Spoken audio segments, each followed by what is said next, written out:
Sonra prezident Goranboy rayonuna yollandı. Rayon icra hakimiyyətində rəhbər işçilərlə birgə müşavirə keçirildi.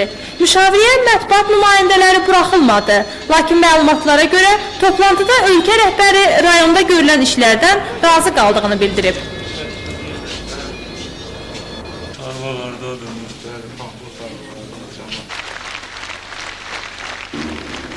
Sonra rayon əhalisi ilə görüş keçirildi.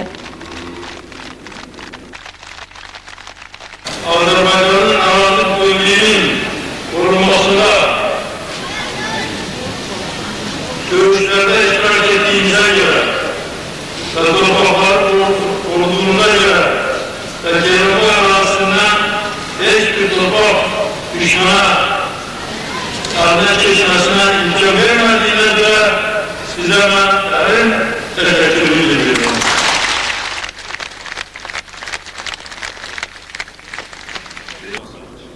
Yığıncaqdan sonra Goranboy rayonu Aşağı Ağcakənd qəsəbəsində Ermənistandan olan qaçqınlar üçün tikilən yaşayış evlərinin açılış mərasiminə yollandı. Əvvəlcə kənd məktəbinə baş çəkdi.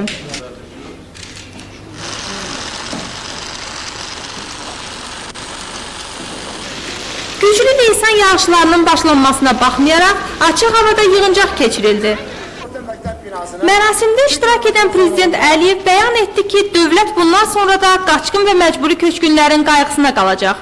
Məlumat üçün qeyd edək ki, hazırda qəsəbədə 140 ev tikilib. Burada 134 ailə məskunlaşıb. İlin sonuna dək 1000 nəfərlik daha 220 ev tikilib, təhvil veriləcək.